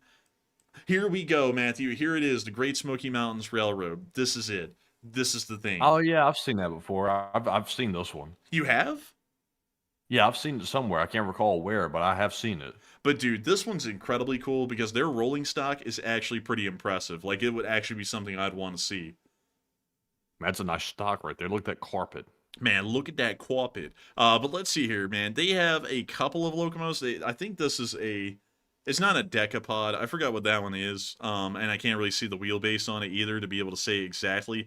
But it's pretty freaking impressive, man. I mean, like, they got some really nice cars. Like, you know, like the vintage kind of cars that were actually made, like, incredibly good. Like, Amtrak cars are all right, but, you know, pre-Amtrak rail cars were just way better. Like, that's just, like, a known fact. But it is the coolest thing ever. I would love to come up here and see this myself, but I don't know when we ever could find the time for that because, you know, we went on a vacation and then we ended up having the whole unexpected thing happen where we kind of took an unexpected break from streaming. And I don't really want to take a break off for a long time because I feel like we've been off air way too long for all of y'all. And I don't like that because we know y'all count on us for news and we don't want to let y'all down. So I don't know when we could ever get up there to look at that thing, but it would still be really cool to do that someday. But still, a big thanks to you once again. I hope that does address that incredibly well. And thank you once again for support and helping this channel to keep on running. Because if it was not for folks like you, I wouldn't be able to make little rabbit holes about trains. And so with that, we are on to the next one. All right, so jumping into our next one here, we have a $50 donation from Momcat's Mind Candy, who's also a channel legend. That's what I'm saying. And thank you very much for that $50 support as well. And I did not see a comment attached to it. I think there was a super sticker though. So let me go take a look real quick. It was a super sticker. And also, by the way, this is Momcat's 10th super chat on a live stream, by the way. Huge shout out to you, by the way. And also we see here the super sticker is the YouTube hippo jumping out of the treasure chest with the literal like what is that, like Fruit Loops or something like that jumping out of there, or gold coins or something like that. But very cool. And thank you very much for that support. And Enforcer, what say you? And I gotta thank you so much for the support. Momcat's Mind Candy and throwing in the hippo, absolutely decking everyone with a delicious assortment of Fruit Loops, brought to you by General Mills. But I do thank you so much once again for support and helping this channel to keep on running, because if it was not for folks like you, we wouldn't be able to keep this channel running. We wouldn't be able to make this thing possible. And I thank you so much once again for that, because if it was not for folks like you, even when you don't leave a comment, which makes me so sad because we don't get to talk to y'all when y'all don't leave a comment, but we still get to thank y'all nonetheless, so we're really appreciative of that. But if it wasn't for folks like you, we wouldn't be able to be here right now. And a big thanks to you for throwing in your 10th super chat in the history of this channel ever. And so with that, thank you once again, and we are on to the next one. And our next super chat goes to Jocelyn White, who puts in a $20 donation as well. Thank you very much, Josh, for that $20 support, and we appreciate it. And also, it's good to see you once again. I hope you're doing well. And they said, thank you both for all the hard work, and take one from the chat, and LLT, LSA. And thank you so much, Jocelyn White, for enjoying and really appreciating the hard work we put into this channel. Usually I say that we really enjoy what we do and everything, and that's still true. But over the past few days, it really does feel like the amount of work we've been putting in is a lot. And crazily enough, a lot of that's just been going into getting the show back on air. Because with moving the studio, or really like the entire show, came a lot of logistical work that we did not expect. For one, this room had to be soundproofed. If y'all are hearing less of an echo tonight on my audio, that's because this room is finally soundproofed, at least a little bit, and we're still working on that at the moment behind the scenes. We're trying to work on getting the internet set up. We're trying to work on literally having the set physically present. And it's been a lot. It has been a load, actually. And I got to thank you so much for appreciating all of our hard work, because a lot of hard work went in behind the scenes on this stream just to get this thing on air. Just to literally have the stuff to run it was a nightmare in itself, and luckily we'll never have to repeat that process again. Matthew knows exactly what I'm talking about right there, but still, a huge thanks to you once again, and we will make sure to get one from the live chat. And so what do we got, Matthew? All right, and the question from the live chat is going to go to Magic Forest, who says, how many North Korean troops are in Ukraine as an estimate? We believe that there's maybe 3,000 to 5,000 of them, because it's a brigade-sized element that we've heard about that's inside of Ukraine. So it's somewhere in between 3,000 to 5,000, but an exact number within that range would be hard to discern, to be entirely honest. And so with that, I hope that does address that live chat well. And I thank you so much once again for the support and helping this channel to keep on running. Jocelyn White being an old guard as well, and always helping this channel to keep on running, because if it was not for folks like you, we wouldn't be able to be here right now. And so huge thanks to you once again, and we are on to the next one. And our next one is going to go to Waba, who's a channel legend as well. And thank you very much, Waba, for that $20 support. We appreciate it as well. And he says, I'm getting in early for the coffee and taco fund. Hey, and again, thank you so much for the support, Wubba! And thank you for getting in early for the coffee and taco fund. I could really use some tacos right now. That actually made me hungry for tacos instantly, Matthew. Like some good fish tacos, you know what I mean? Like Oh with the man, I could use fish. some good juicy tacos right now. I'm telling you what, I would love some tacos, man. Man, I'm honestly fiending for a taco. We had chili dogs tonight, which were incredibly good in their own right. I think Matthew actually didn't have chili dogs. I think you had like sauerkraut on your hot dogs or something like that. It actually looked good, but I had chili dogs and I absolutely adored them. They were delicious. They were nutritious. But, you know, of course, you can never have enough. That's why I'll end up eventually being pretty fat. But beyond that, a huge thanks to you once again for supporting the Taco Fund, because I really could use a taco about right now, like a really good one. And Matthew, we're going to have to get working on that very soon. That'll be the next thing we start working on. But still, beyond that, a huge thanks to you once again for support, Wubba, and helping this channel to keep on running. Because if it wasn't for folks like you, we wouldn't be able to make this channel possible, and we wouldn't be able to keep this thing running. And so a big thanks to you once again. And with that, we are on to the next one. All right, and our next one is going to go to Darren Quinn, who puts in a $20 donation. And thank you very much, Darren, for that support as well, and we appreciate it. And he said, young pufferfish pop squeak. Very interesting. I don't know what that means, by the way. He said, if he rides his rubber ducky under the Kerch Bridge with his crazy floodwater pine tree swiping driver, they will take out Kerch Bridge in one swipe.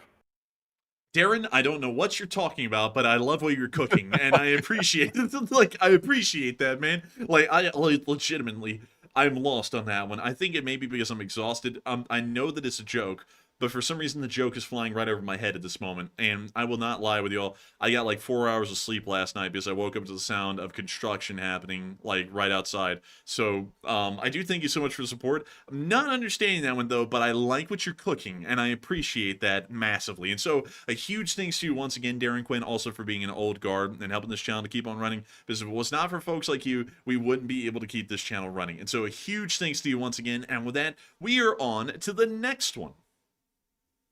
And up next, I want to give a big shout out to Danny B, who put in a $20 donation. And thank you very much, Danny, for that $20 support. And also, while we're at it, a huge shout out to Alaskan, who put in a 10 as well. And I did not see a comment attached to Alaskan's or Danny's super chat. But once again, thank you both very much for that support, because that helps keep us running. And seriously, like that support really is what keeps the channel running.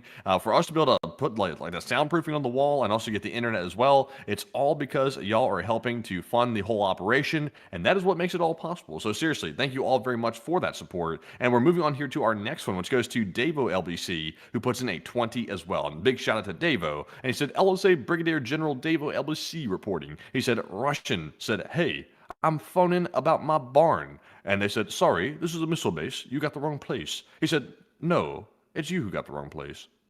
Man, I'm telling you what, man, I did get that one, and that was a pretty good one. And I gotta say, a huge thanks to you once again, Private First Class Davo LBC, actually Brigadier General, a massive promotion right there, no doubt about it. And I gotta say, a huge thanks to you so much once again for supporting this channel and helping this team to keep on running, because if it wasn't for folks like you, we wouldn't be here right now. We really, literally, physically would not be here. We would have ceased to exist, starved to death. And I got to thank you so much once again for supporting this channel and helping it to be possible, because if it was not for folks like you, we wouldn't be here right now. And so a big thanks to you, a massive one once again. And I like the joke. It was a good one. I appreciate it. Really, I do. And so with that, we're on to the next one. And I'm seeing the return of yet another channel legend. This time it's Moity Movies, who puts in a $20 donation. Thank you very much, Moity, for that $20 support. And also, it's good, great to see you once again. While I try to stifle a cough, it didn't go very well. But Moity said, keep going, guys. And I gotta say, thank you so much for the support, Moity Movies, and we're going to keep going, because I will tell you all this, times sometimes can be a little tough. And that comes with life. There's always ebbs and flows to life. There are good times and there are bad times. There are easy times and there are rough times. But much like we always have easy and rough times and good times and bad times, this amazing nation that we live in, this beautiful, glorious republic, as I like to think of it, also goes through good times and bad times, easy times and rough times. And if it wasn't for all of y'all, we wouldn't be able to power through as much as we have. And also, Matthew, I'm getting the message right now that the hotspot man, our is internet just got out. killed, man. Yeah, it's getting killed right now. So I got to thank you so much once again for support. I would go through that speech, but I got to make sure that we can knock out the rest of these and then get to a couple of live chats so we can round this thing out. And oh crap, Matthew, I think it's starting to crap out right now, legitimately. And so with that, big thanks to you once again. I hope that does address that somewhat well. And we are on to the next one. All right, and also, by the way, let's see here. We're down to 600 kilobytes per second. I have no idea how the stream is still running right now, but it's a miracle. But anyways, moving on to our next one, we have a $14 donation from Ambi Pambi. And thank you very much, Ambi, for that $14 support. And he said, here's an entire week of lunch money, all for you, minus the 30% YouTube, of course. And don't feel bad, I don't. If those pudgy kids miss lunch, maybe they can stop me from taking their lunch money. That was a pretty good one, I'm not going to lie. And thank you so much for an entire week of lunch money, because we are going to be using that quite indubitously over here fairly soon. And so a huge thanks to you so much once again, Ambi Pambi. I hope that does address that incredibly well. And with that, we are on to the next one. And our next super chat goes to Bosco Leon, who puts in a $10 donation as well. And thank you very much, Bosco, for that $10 support. He said some funds to help spruce up the new studio. And thank you guys for keeping us all informed. And thank you so much for the support, Bosco Leon. And thank you so much for enjoying the show so much and wanting to help spruce up the new studio. Currently, it looks like a KGB execution room in here right now, because we've got these giant black deadening blankets everywhere on the floor, on the walls, like everywhere, and it is so weird to be in here, because I feel like someone's about to shoot me in a second, because it just, like, if y'all saw it, y'all would know what I mean. It's a very weird room at this point, but I still thank you so much once again for support and helping this channel to keep on running, because I am thinking about putting a potted plant in here just to make it seem a little less authoritarian. But still, huge thanks to you once again. I hope that does address that incredibly well, and with that, we are on to the next one.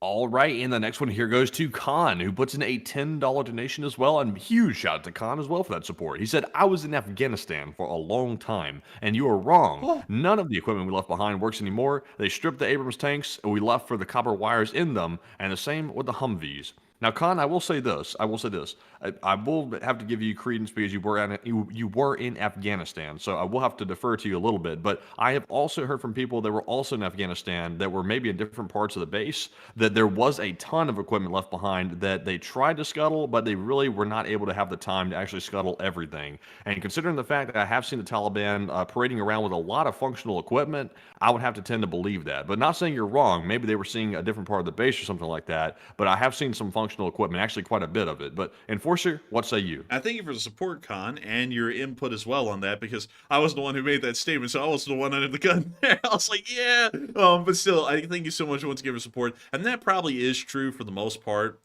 They probably did strip a lot of it for copper. I mean, I've seen a lot of members of the Taliban who look a lot like meth heads, so I'd assume that they probably would be stripping copper. But beyond that, I gotta thank you once again for support and helping this channel to keep on running, because if it was not for folks like you, we wouldn't be able to make this thing possible. And so a huge thanks to you once again, and we are on to the next one.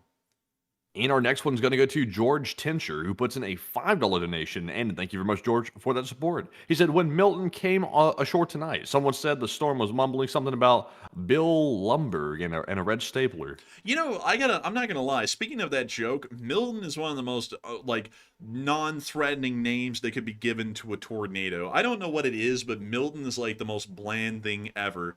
It's like, oh, Milton, oh heavens, he's coming and he's causing quite a stir. It's like, no one's going to be scared by a hurricane named Milton, although they ought to be. But still, I thank you so much for the support. That was a pretty good joke, by the way. And thank you once again for helping this channel to keep on running. And with that, we are on to the next one.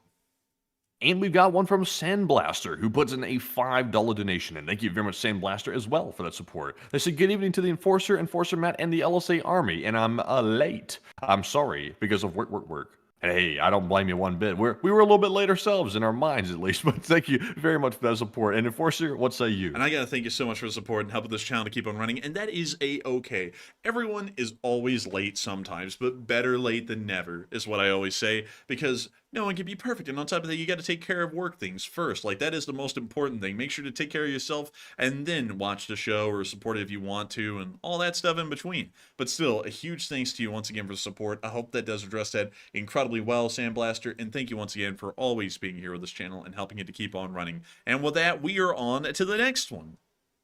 And this one's going to go to CK Bold, who puts in a 5 and says, take a live chat question. And CK puts in the usual, the regular, the 5. And we shall get a live chat question. And this one is going to go to David Gear, who says, has Ukraine been able to reclaim land from the Russias within their borders?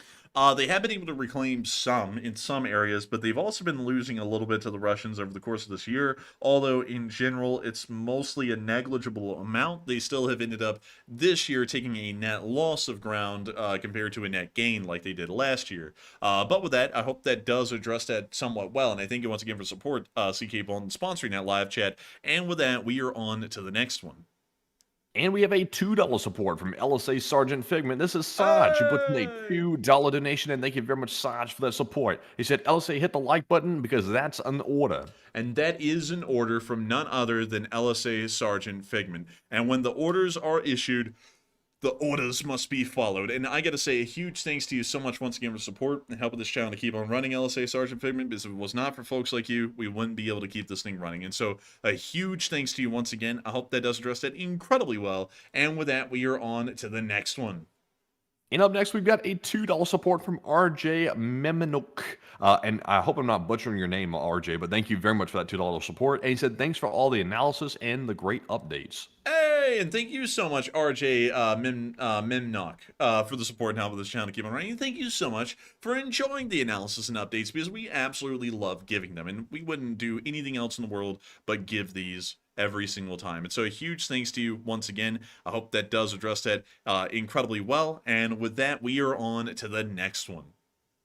Also up next, we see a $10 super chat from MMM Vlogger, and they said, because you're using your hotspot to stream, that's not cheap. And thanks for bringing us the news, and take one from the chat. And MMM Vlogger, you're scaring the hell out of me. I don't know, do they charge overages? Because I have no idea if they do or not right now, but that scared the hell out of me after I read that. I don't know if that's cheap or expensive, to be honest, but I guess we'll find out tomorrow on the bill. But we'll see. But thank you very much for that support. And Enforcer, what say you? And I gotta thank you so much for the support, MMM Vlogger, as well, and helping this channel to keep on running. And that also scares me as well. What will the bill look like tomorrow? Because our stream hasn't been throttled yet, and it's still running fine, but we have certainly gone over the data limit. So interesting. And I thank you for the support and help with this channel to keep on running, because we may actually end up eating the income that may be made tonight entirely on paying that bill. And so with that, thank you so much once again for support. I hope that does address that well. And Snow White said, why are you on hotspot? Because we don't have internet yet here. We're still working on that. We should be able to have that hopefully by tomorrow or the next day after. But for now, we actually don't have a running internet system here. We're going to be working on getting full fiber broadband put into the house. And so hopefully that should be helping out massively. But at the moment, we are still working on that. So that's why. But still, with that, I hope that does address that well. Big thanks to you once again for support, MMM Vlogger. And with that, we are on to the next one.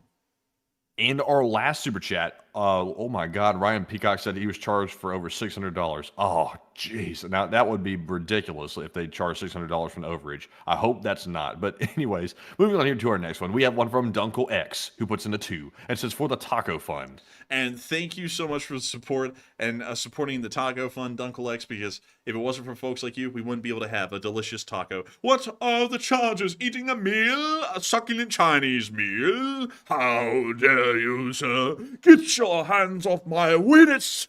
Still be on it. Thank you so much once again. I hope that does address that well. And with that, we are now going to be moving on into the live chats. We're only going to be getting 3. There's a lot of y'all are scaring the hell out of us about overcharge fees. And so with that, Matthew, take it away. All right. So right now our talking is very expensive. It's probably like $10 a minute or something like that. So anyways, moving into our Morse code decoders of the stream, tonight we had Cliff Simonson, Mark Hodges, Earl Bernew, Kevin J, Paul Schultz, David Millsaps, Royal Fluffiness, and Arabelle Garbo. They said the LSA Morse code decipher says, it looks like it's getting heated, and some Russians are turning into hotheads, and liar, liar, pants on fire, LLT, LSA. And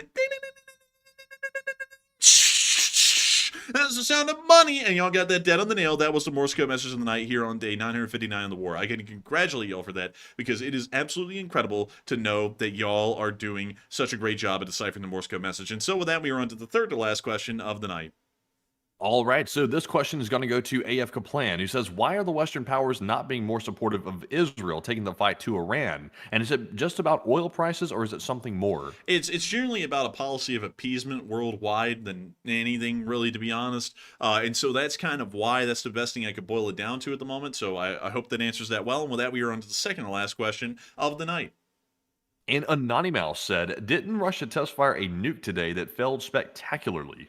I believe that was a little while ago with the Sarmat, and it was a nuclear missile test, and it failed. I believe we covered that here on this channel. I didn't hear about that happening today, but we did cover such a thing happening, I believe, about 2 weeks ago, or maybe 3 weeks ago. And so with that, I hope that does address that fairly well. And also a big shout out to Purple Gerbil for throwing in a 50 Canadian and saying, for the data fund, and take a live chat. And I got to thank you for the massive Hey, support. that's what I'm talking about. Hey, man, that's what I'm talking about, man. But I still thank you for the support, Purple Gerbil, and supporting the data fund, because apparently it's going to be quite steep. Hopefully not so, but still, thank you once again. And also, Leor Avagile also throwing a 10 saying, for the overage of data, all support for the LSA. And also, thank you for so much for support, Leor Avagile. I don't know why I said Gile again. Sorry about that, but I do thank you for the support and supporting the overage of data, the fund. That is one that we will probably need. And also, a big shout out to Lee Parkinson as well for throwing a £10 super chat and saying LSA for the data bill. And I thank you so much for the support, all three of y'all, because y'all will be helping us to at least cover some of the cost of the overage that we are currently going into at the moment. But still, with that, in honor of Purple Gerbil's super chat, we will be getting to the final question of the night. And so, who was the lucky last person to throw in the lucky last question of the night? All right, and also a huge shout out to those super chatters, by the way, for throwing into the data bill fund. We appreciate that very much. And also here, moving into our last question of the night, this one's going to go to David Long, and he said, Turkey has sent its navy to retrieve other people from Turkey, and do you think this is a partial ruse for something else? We actually talked about that yesterday. It may be the case that the Turks are trying to get themselves involved in the area, so that way maybe they can exchange shots or have a standoff with the Israeli Navy, which may be an entire actual possibility, but we're not entirely sure at the moment. It may actually be some sort of humanitarian evacuation of their citizens, or it may be something a little bit more, like I was talking about right there. But I do hope that does address that well, and a big shout out to Tom Exman, who also threw in a 10 and said help for data, and a big thanks to everyone for wanting to help out on the mobile data. Because apparently, from what y'all are all telling us, which I did not know, this may actually end up being a little bit pricey to run this stream for about an additional 20 minutes. But beyond that, we've actually reached the end of tonight's stream incredibly early, at only an hour and 50 minutes in, compared to about the 3 hours or 3.5 hours that the stream usually runs while I hiccup on nothing. I do thank you all so much once again for watching.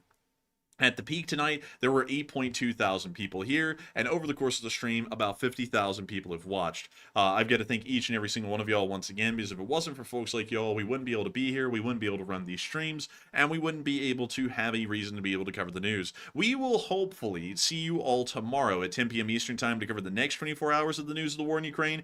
If we are not able to, because we do not have running internet, we will tell y'all that, and we will then reschedule the stream to run on Friday and cover the next 24 hours, well, actually the next 48 hours of the news of the war in Ukraine. We will keep y'all apprised of that, though, but expect that we will be back on tomorrow at 10 p.m. Eastern Time, again, to cover the next 24 hours. And so with that, good night, good luck, take care, stay safe, Slava Ukraini, and long live the Lee Spring Army. The Lee Spring Army will never die. And with that, folks, thank you all once again for another fantastic stream tonight. And also, sorry it was so short, because like the Enforcer said, we are on the hotspot right now, and the talking has become very expensive, so we don't want to go too far over that, because I don't know what the bill's going to look like. It could be horrific and cause a coronary. But thank you all once again for a fantastic stream tonight. We'll see you all tomorrow on the Short War Summary for certain, and hopefully on tomorrow's live stream as well, if we can get the internet figured out. And we should have that figured out probably late tomorrow evening or in the morning the next day. So thank you all for bearing with us during all this interesting times as well, because it is certainly very interesting, and we appreciate you all being very patient with us and helping us to get this figured out. So once again, Slava Ukraine, Herom Slava. We'll see you all tomorrow, and get some rest, and good night.